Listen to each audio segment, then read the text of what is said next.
अस्सलाम वालेकुम जी। कैसी हैं सभी प्यारी प्यारी बहनें और सहेलियाँ। उम्मीद करती हूँ सब खैर आफियत से होंगी और अल्लाह ताला सबको खुश रखे, आबाद रखे अपने घर में। आमीन। इस दुआ के साथ जी बस आज मैं अपने किचन में आई और पहली रमज़ान का पहला रोज़ा, पहली सहरी तैयारी कर रही थी। तो फिर मैंने कहा कि बिस्मिल्लाह पढ़ के व्लॉग स्टार्ट किया जाए, जो कि बड़े दिनों से हो नहीं पा रहा था।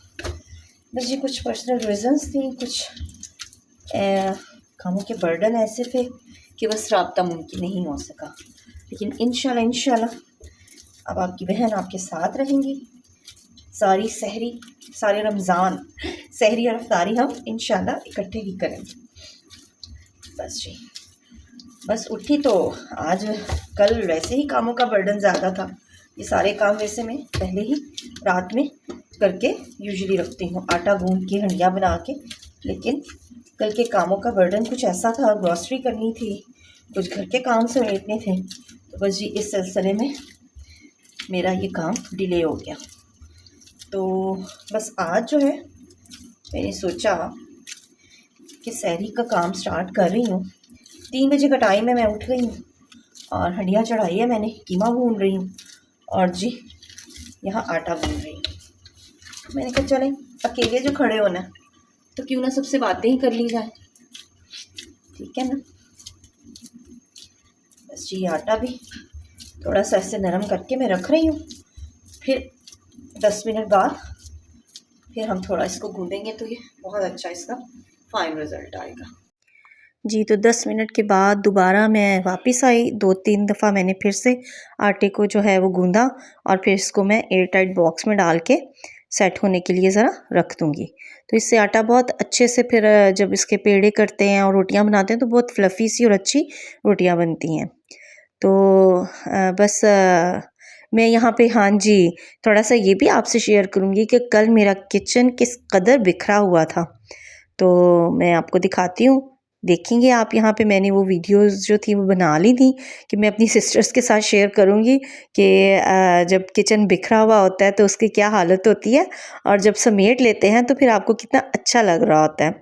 तो चलें ज़रा देखें कल के मेरे काम जो आपकी बहन ने किए और फिर देखें इतना किचन में मैस था।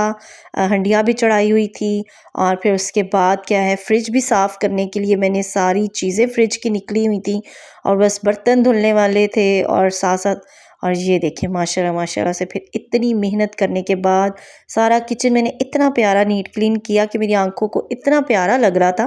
तो मैंने कहा क्यों ना मैं अपनी सिस्टर्स के साथ भी शेयर करूं कि देखें जी बिफ़ोर एंड आफ्टर किचन कितना प्यारा और आंखों को कितना सुकून मिल रहा होता है जब आप इतनी मेहनत करके तो जब उसका फल मिलता है ना। ये दरअसल फल होता है जो हम इतनी साफ़ सफाई और गंद और फैला हुआ उसको जब समेटती हैं तमाम लेडीज़ अपने घरों में तो कितना अच्छा लगता है।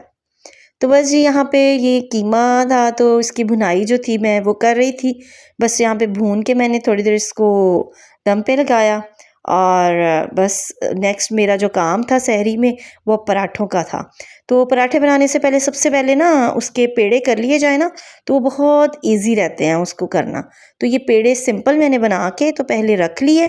तो फिर मैंने कहा मैं थोड़े 10 मिनट बाद तो फिर दोबारा इसके आटों वाला पेड़ा जो है वो करूँ, वो सॉरी पराठों वाला पेड़ा स्लिप ऑफ टंग हो गया वो करूँगी। तो यहाँ आप देखें कि मैंने किस तरह से पेड़े जो हैं चौरस पराठे बनाए थे और बड़ी जल्दी जल्दी माशाल्लाह से ये पराठे बहुत क्रिस्पी भी बन जाते हैं और बहुत इजी भी रहते हैं।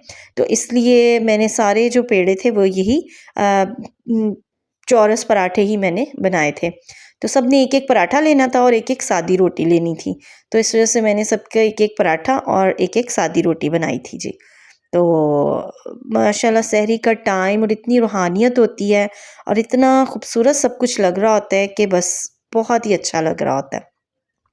यहाँ जी ऑमलेट के लिए प्याज श्याज और हरी मिर्च, मेरे हस्बैंड ने ऑमलेट खाना था तो बस उनके लिए मैं प्याज वगैरह कट कर रही थी। ये सारी प्रिपरेशंस करके रख ली जाए ना तो बहुत अच्छा रहता है, बहुत इजीली आपका काम जो है ना वो हो जाता है।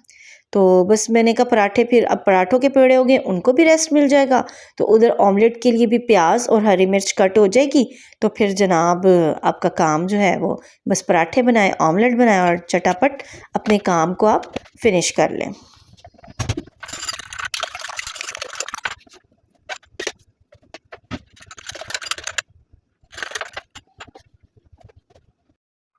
जी, तो पराठे बनाने से पहले मैंने कहा अपने हस्बैंड की मैं ट्रे जो है वो सेट कर लेती हूँ। वो कहते हैं कि बस वो बहुत रिलैक्स होकर सैरी करते हैं। ये नहीं कि झटापट सैरी करो जी, कि दही भी उसी टाइम खाना है आपने, रोटी भी उसी टाइम खानी है, फिर फटाफट ऊपर से चाय भी आपने पी लेनी है। वो इस चीज़ को कहते हैं मुझे नहीं अच्छा लगता। तो बस थोड़ा-सा टाइम आपको, दही खाया आपने, फिर उसके बाद थोड़ा-सा टाइम आपको देना चाहिए ताकि आप जो है वो चाय पी सकें। तो बस यहाँ पे क्लीनिंग भी साथ-साथ जारी थी।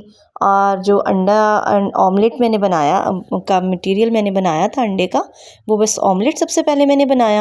और अपने हस्बैंड के लिए मैंने कहा सबसे पहले उनकी ट्रे में रेडी कर दूं, तो बाकी सब समझे खा लिया, सब ने खा लिया। जब घर के सरबराह खा लेते हैं ना, तो फिर आपको बहुत ज़्यादा तसल्ली हो जाती है, सुकून हो जाता है। तो बस यहाँ उनका पराठा और उनका ऑमलेट जो था कीमे के साथ, वो रेडी कर रही थी मैं। तो बस उसके बाद बच्चों की और मेरी बारी थी। बस ऐसे ही माशाल्लाह माशाल्लाह से सहरी के काम जो थे वो निपटा लिए थे। और बस रमज़ान का महीना है और जी ये वॉइस ओवर तो मैं बाद में कर रही हूँ, लेकिन ये करते बनाते मैं सारी चीज़ें, तो वीडियो तो मैंने ऑन कर दी थी, लेकिन उसके साथ साथ दुरूद शरीफ और सारा वो पढ़ती गई। यहाँ जी देखें ट्रे बन के रेडी हो गई मेरे हस्बैंड की, अल्हम्दुलिल्लाह अल्हम्दुलिल्लाह। और हमने भी सहरी का सारा खाना शाना खा लिया था। और अब आई थी चाय की बारी, अल्हम्दुलिल्लाह कि चाय पी के सुकून मिल गया। ते इत्थे लो जी, हाय हाय ऐ नहीं मगरों लथ दे। बर्तन तो बस बर्तन है ना जी। अच्छा सिस्टर्स, यहाँ पे मैं आपसे एक और बात शेयर करना चाहूँगी। नमाज़ पढ़ के ना फजर की, तो जब मैंने टीवी ऑन किया तो जियो पे ये डॉक्टर फ़रहत हाशमी है, इनका जो लेक्चर था वो दरसे कुरान का, वो दौरा कुरान का वो चल रहा था। और ये इतना कोई अच्छा और ख़ूबसूरत तरीके से उसको समझा रही थी, बता रही थी, तो मुझे बहुत ही अच्छा। फिर वो मदद न दिए जाएंगे, यानी यहूद मदद न दिए जाएंगे, कहीं से भी उनको मदद नहीं मिलेगी। लअंतुम अशद्दु रहबतन फी सुदूरिहिम मिनल्लाह, इनके दिलों में अल्लाह से बढ़कर तुम्हारा खौफ है। किनके दिलों में? यहूद के दिलों में।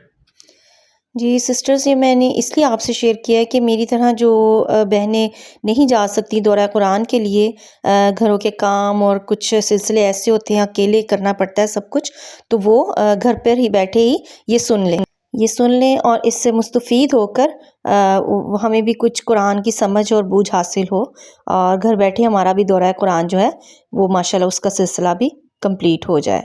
और बस जी यही था आज का मेरा व्लॉग। और अब मैं फ़ारिग हो गई थी और बस अब मैं सोने के लिए जा रही थी। तो बस जी मेरा व्लॉग अच्छा लगा हो तो शेयर, लाइक और मेरे चैनल को सब्सक्राइब ज़रूर कीजिएगा और मुझे दुआओं में याद रखिएगा। अल्लाह हाफ़िज़।